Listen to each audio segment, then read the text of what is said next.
Astaghfirullah. Assalamualaikum warahmatullahi wabarakatuh.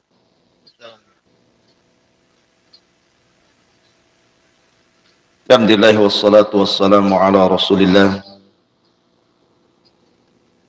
wa ala alihi wa sahbihi wa mawalah wa la hawla wa la quwata illa billahi wa ba'du.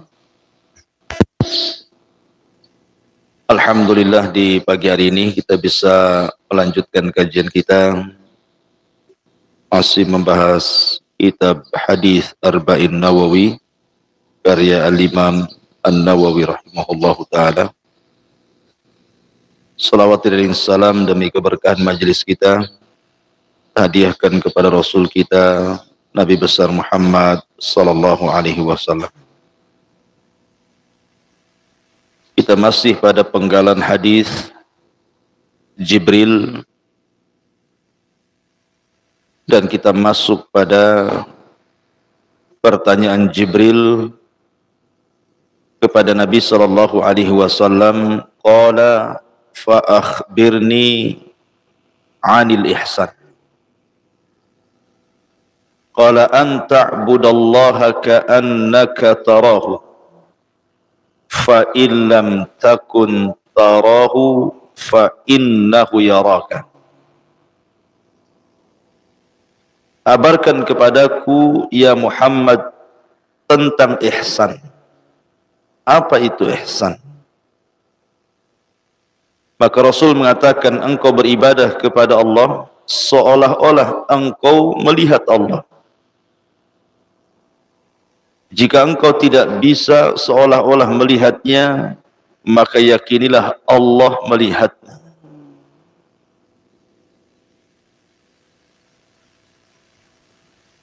Kalimat ketiga dari pertanyaan Jibril ini adalah tingkatan tertinggi dari maratibil Islam. Oh, Islam itu memiliki 3 martabat, tingkatan-tingkatan. Pertama Islam, yang kedua iman, dan yang paling tinggi ihsan, atau disebut dengan muraqabatullah, merasa diawasi Allah.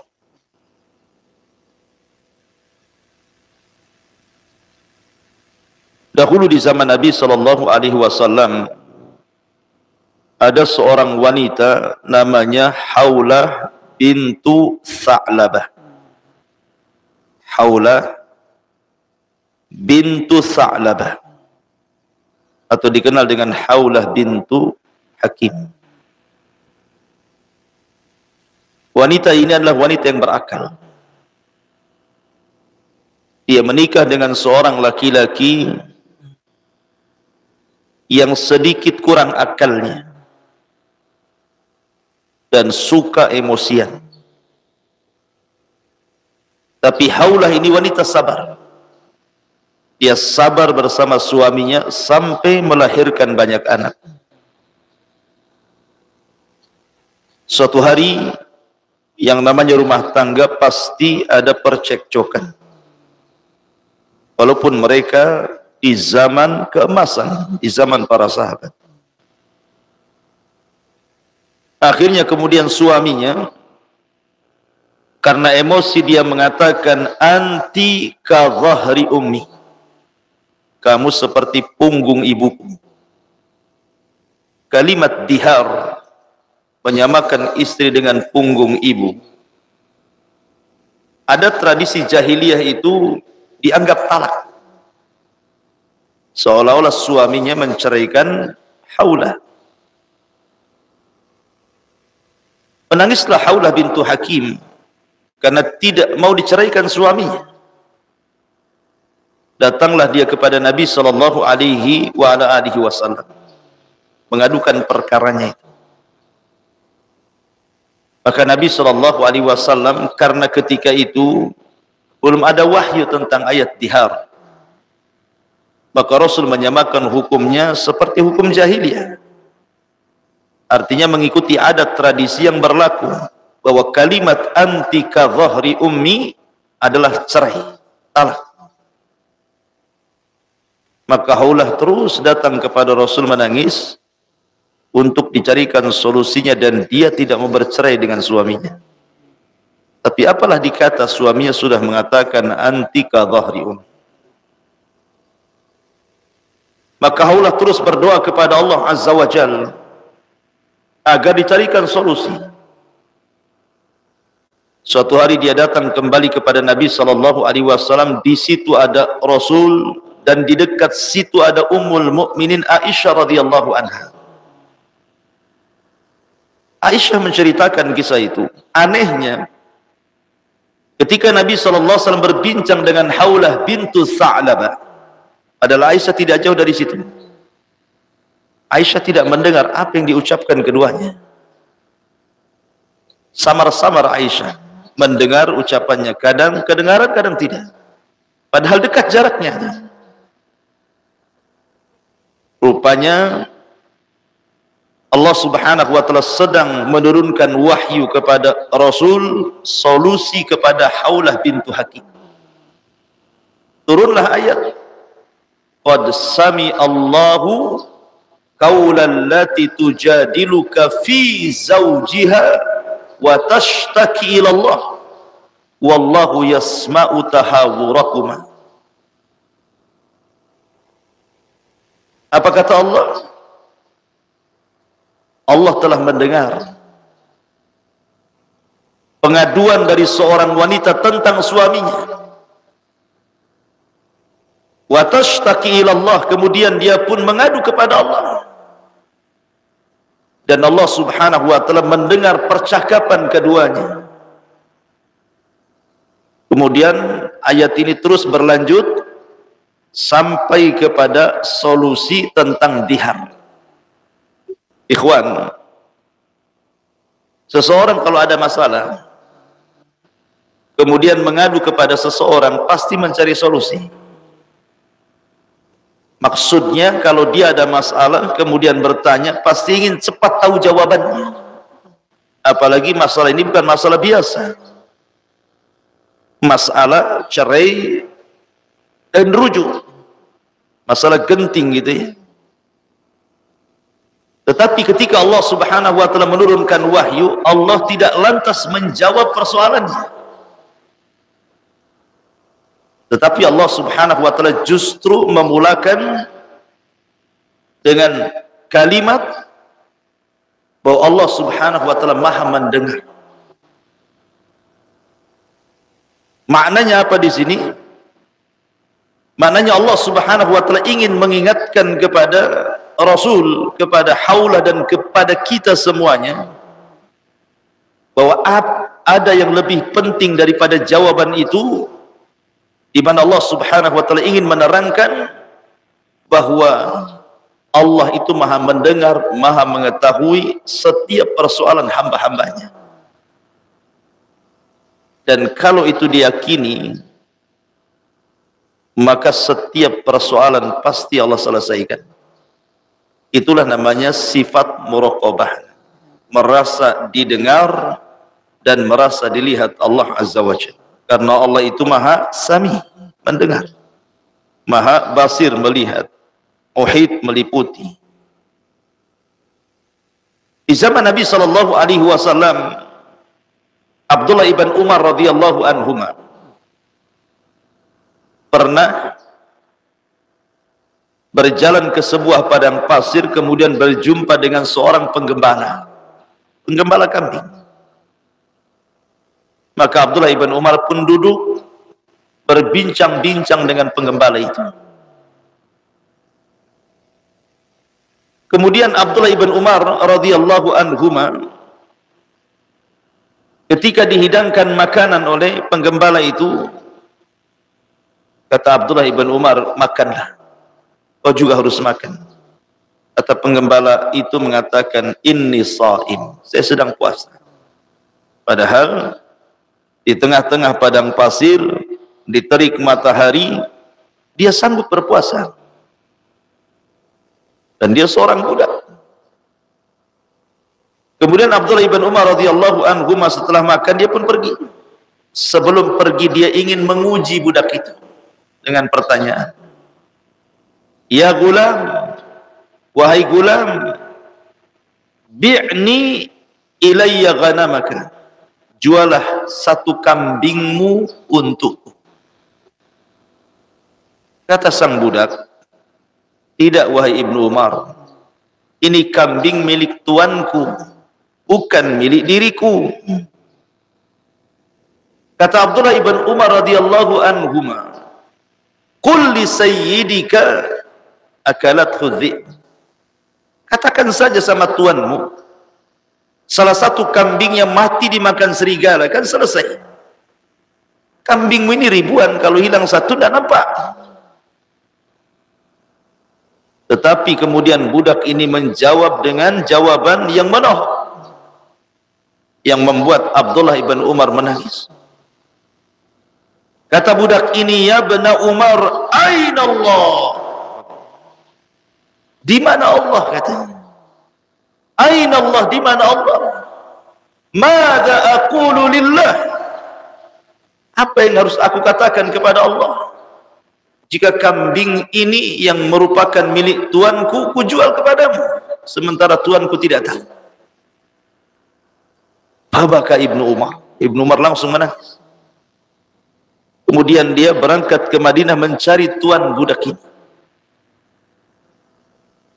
Dan Abdullah ibn Umar mengatakan kepada budak ini, wallahi laqad qulta kalimatan a'taqadka minallah. Demi Allah, engkau sudah mengucapkan kalimat, dengan kalimat itu Allah telah memerdekakan diri. Setelah jumpa dengan tuannya, ia mengatakan kepada tuan budak ini, saya merdekakan budakmu dan saya beli semua kambing. Akhirnya dimerdekakan budaknya, dibelikan kambingnya. Kata Ibnu Umar kembali kepada budak itu, idhab fa anta hurrun liwajhillah. Pergi kamu, kamu sudah bebas. Ambil kambing-kambing ini untukmu.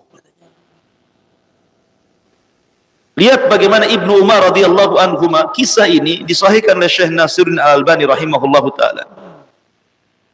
Walaupun kisah ini pendek ikhwan, tetapi kisah ini syarat dengan pelajaran tentang muraqabatullah.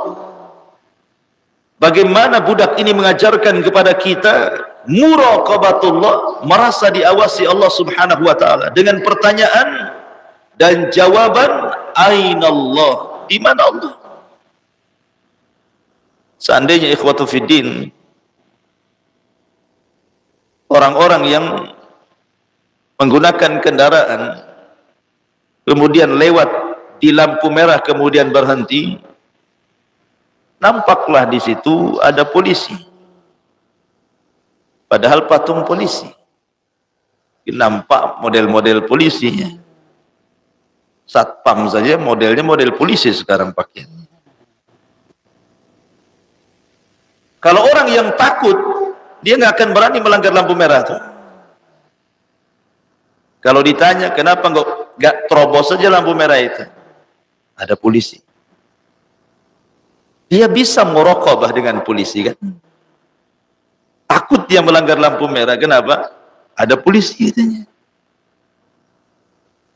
Kalau seandainya ikhwatu fiddin, muraqabah ini diterapkan pada semua lini pekerjaan,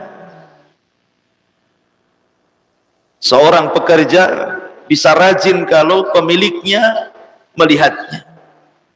Seorang pekerja merasa rajin ketika dilihat oleh atasannya. Seorang pedagang akan jujur kalau diperhatikan jual belinya. Kalau seandainya sikap muraqabah ini diberikan kepada Allah, kalau sesama makhluk saja orang bisa baik. Pekerja jadi rajin gara-gara diawasi gitu ya. Itu sesama makhluk loh ya. Bagaimana kalau seandainya muraqabah ini yang memperhatikan kita bukan makhluk, tetapi Khaliq Allahu Azza wa Jalla. Saya yakin orang yang muraqabah itu terlahir menjadi orang-orang yang jujur, orang-orang yang amanah, dan orang-orang yang bertanggung jawab. Tak mungkin tidak akan melahirkan orang-orang seperti ini kalau tertanam muraqabatullah. seolah-olah kita melihat Allah, kalaupun tidak yakini Allah melihat kita. Kita akan jujur tuh. Apalagi di zaman sekarang kejujuran itu sudah langka. Jangan lagi di zaman sekarang, di zaman Umar. Umar ini mungkin bahasa kitanya sedang belusukan. Tapi belusukannya Umar malam-malam dan tidak bawa wartawan. Malam dia. Jadi di zaman Umar bin Khattab radhiyallahu an, namanya Madinah itu kan pusat ibu kota. Kalau di Indonesia ini ya Jakartanya.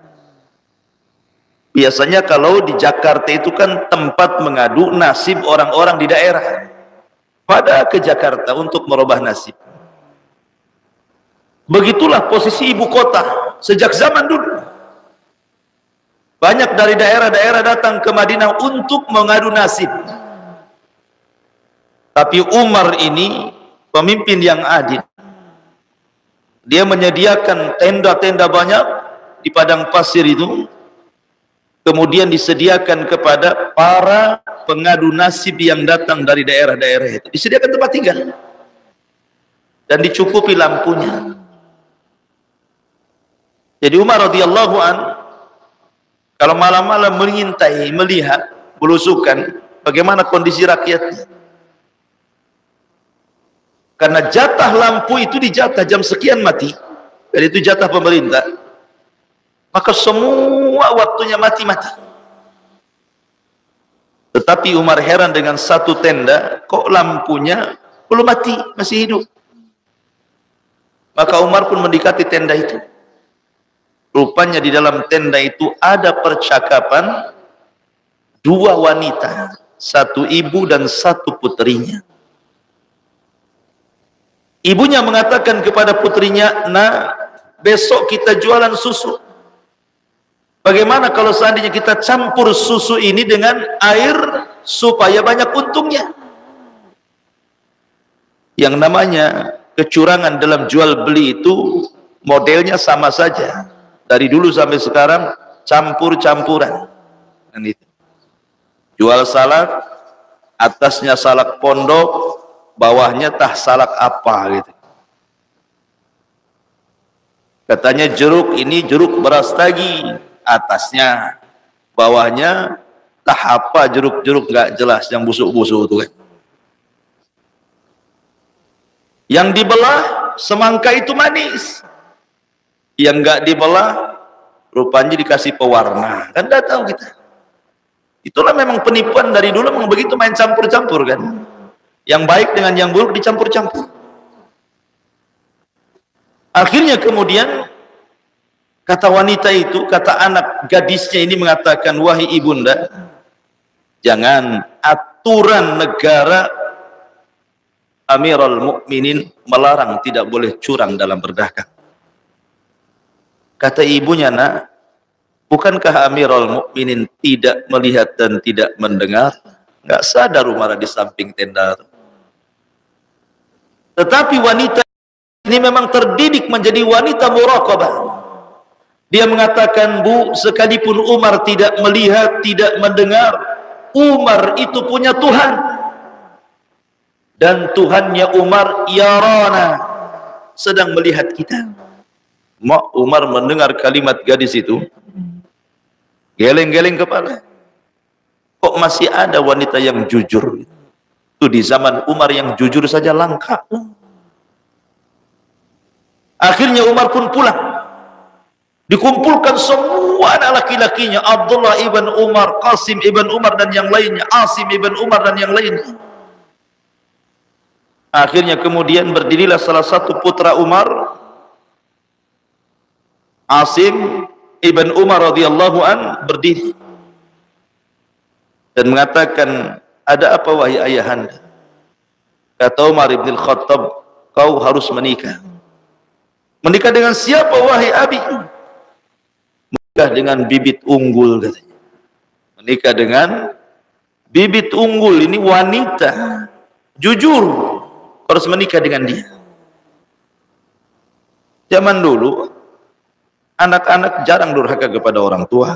Kata orang tua menikah, yang menikahlah. Anak sekarang mana mau dijodohkan kayak gitu. Enggak lah, sudah ada di Facebook. Zaman sekarang sudah dapat di Google, jodoh saya sudah COD katanya. Di zaman sekarang ya, mana mau orang tua dijodohkan orang tua. Akhirnya menikahlah Asim ibn Umar dengan wanita itu. Datang Umar ke tenda wanita itu. Apa enggak kaget tuh wanita itu? Dan mengatakan, ya Amirul Mukminin, saya tidak curang dalam berdagang. Saya tidak jadi mencampur air susu dengan air gitu. Sangganya mau nangkap, mau razia. Kata Umar, bukan. Aku hendak melamar putri. Bayangkan coba. Umar ini seorang khalifah, orang nomor 1, kekuasaannya terbentang Persia dan Romawi, tapi menjodohkan anaknya dengan anak ruli, bahasa kitanya, hidup di tenda-tenda pengungsian. Karena di zaman itu barometer bukan dunia, tapi ketakwaan. Sebagaimana sabda Nabi SAW, fadfar bidzatid dini taribat yadak.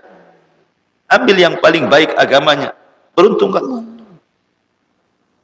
Idza ja'akum man tardawna dinahu wa khuluquhu fazawwijuhu illam takun fitnatun wa fasadun arid. Kalau ada orang yang datang kepadamu meminta anakmu dan dia baik agama dan akhlaknya, nikahkan dengan dia. Kalau tidak, pasti terjadi fitnah dan kerusakan di permukaan bumi.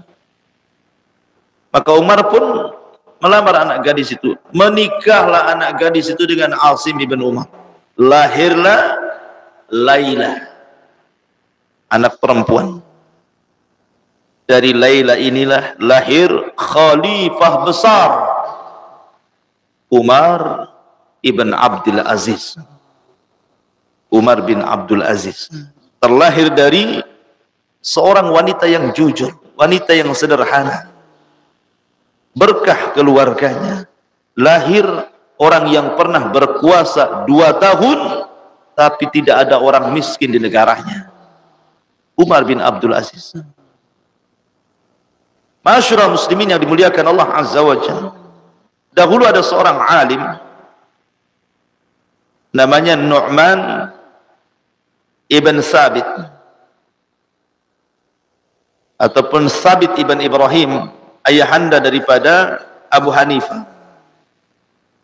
Abu Hanifah namanya kan Nu'man ibn Sabit. Ada seseorang laki-laki namanya Sabit ibn Ibrahim, ayahanda Abu Hanifah.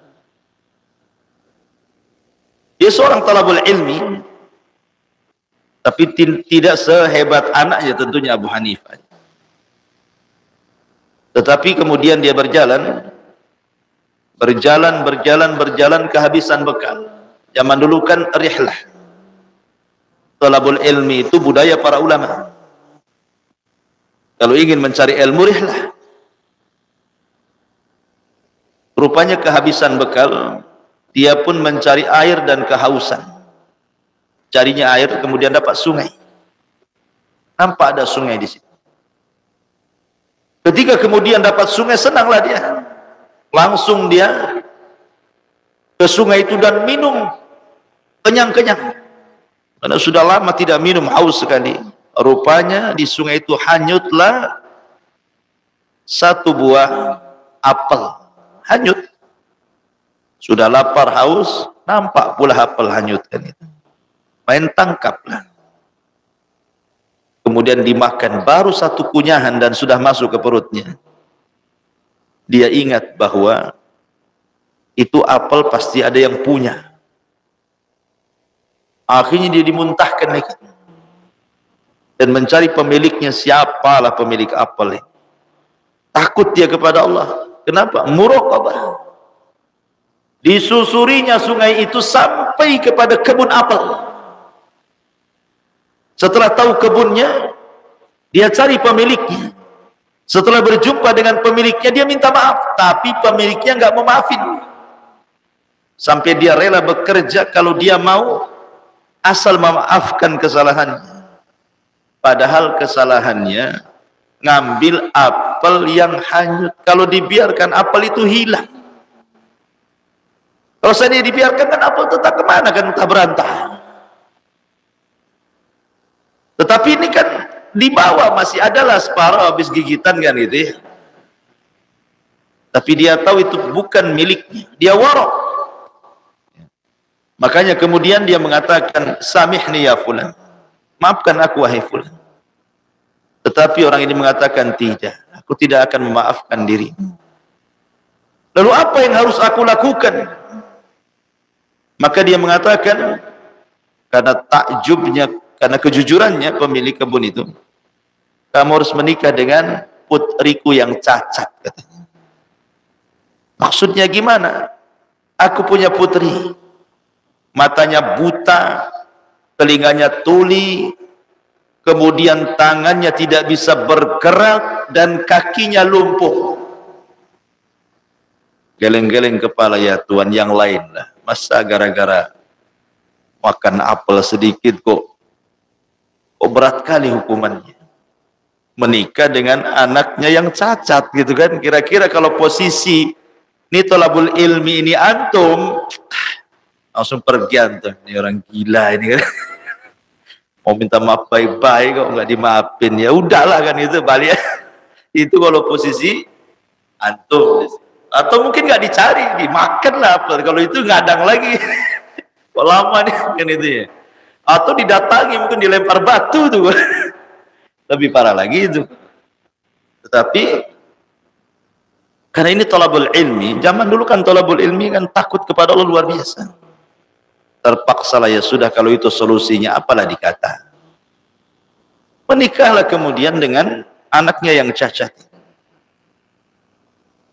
Zaman sekarang kan menikah kan nampak tuh ceweknya, akhwatnya kan. Zaman dulu kan tak nampak, ya, antara wali dengan mempelai laki-laki saja lah. Angkah tuka senikahkan engkau gitu, dengan mahar seperangkat alat masjid dibayar tunai. Sah-sah kan ya. Banyak kali alat masjid saya. Orang lah, kipas semua kena. Jadi akhirnya kemudian ketika disuruh menemui putrinya, dia pun mengucapkan salam, assalamualaikum. Karena di balik tabir, tiba-tiba wanita ini mengucapkan salam, waalaikumsalam lah. Katanya, isu, kenapa pula dia bisa bicara? Kemudian dia masuk, rupanya dia mendapatkan wanita yang sangat cantik. Dia tidak bisu, dia tidak tuli, dia tidak buta, dia tidak cacat. Wanita yang sangat cantik dan seorang wanita yang alim. Bayangkan.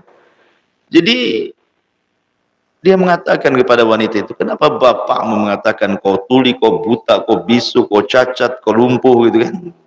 Kata wanita ini, ya, karena aku tidak pernah melihat kecuali yang dihalalkan. Tidak pernah mendengar kecuali yang boleh didengar, tidak pernah bicara kecuali yang baik, tidak pernah melangkahkan kaki kecuali ke tempat-tempat baik. Selain itu aku tuli, aku bisu, aku buta, dan aku lumpuh, katanya, kalau diarahkan ke yang haram. Maka dari pernikahan ini lahirlah Abu Hanifah, ya, jadi ulama besar. Sama dengan kisah Sufyan Ats-Tsauri. Sufyan Ats-Tsauri kan Pak RT. Sufyan Ats-Tsauri. Sufyan Ats-Tsauri, ikhwan, itu terkesan seolah panitia hari kiamat. Dia sanggup kemudian memprediksi, menakut-nakuti orang seolah-olah kiamat sudah dekat. Waktu kemarin heboh-heboh tanggal 17 Ramadan akan terjadi dukhon.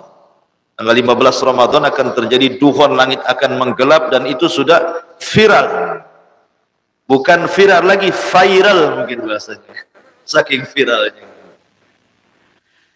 Jadi adalah kawan di Tiban Kampung itu. Cerita, orang awam. Ya. Sholat pun kadang sholat, kadang tidak. Dia cerita, Ustadz, Semalam saya tak boleh tidur sama istri katanya. Itu pada tanggal 15 Ramadan tuh. Akhirnya ya saya tak tidurlah, dimarahi istri katanya. Tak boleh juga saya tinggal dalam rumah di teras. Paksalah saya minum kopi satu dengan udutnya, dengan rokoknya itu sampai subuh katanya. Kenapa? Emangnya ada apa? Jadi ronda, saya bilang. Tidak, jadi saya bilang apa? Malam ini akan kiamat. Malam ini akan kiamat. Apalah istriku katanya. Coba ya kan. Sampailah orang awam terpengaruh dengan viralnya berita itu. Tapi lewat 15 Ramadan tak ada apa-apa. Segitunya orang ketakutan hari kiamat. Sampai ada cerita itu, satu desa di mana, di Jawa atau di mana, ngungsi kan, gara-gara kabar kiamat. Bahkan agama di luar daripada Islam, Nasrani itu, di gereja mana itu sampai bunuh diri massal gara-gara kabar kiamat. Jadi subhanallah ikhwatu fiddin, kalau kita seorang yang beriman dan tahu bahwa Allah subhanahu wa ta'ala adalah zat satu-satunya yang mengetahui yang gaib, selain Allah tidak tahu kecuali diberitahu, tentu kita akan senantiasa yakin bahwa kiamat itu ada, tetapi waktunya dirahasiakan Allah subhanahu wa ta'ala, dan kita akan tenang. Adapun kenapa kiamat dirahasiakan? Karena supaya kita persiapan. Sesuatu yang disembunyikan itu agar kita persiapan. Makanya Rasul mengatakan, wa ma'adadtalah, apa yang kau siapkan? Karena kiamat tidak diberitahu waktunya, hanya diberitahu harinya saja, Jumat, supaya kita persiapan. Dan Allah mengatakan, wa tazawwadu fa inna khaira zadi taqwa, dan berbekalah kalian, dan sebaik-baik bekal adalah taqwallahi azza wa jalla. Wallahu a'lam bishawab. Ini di antara keterangan hadis Jibril. Insyaallah satu pertemuan lagi kita lanjutkan besok.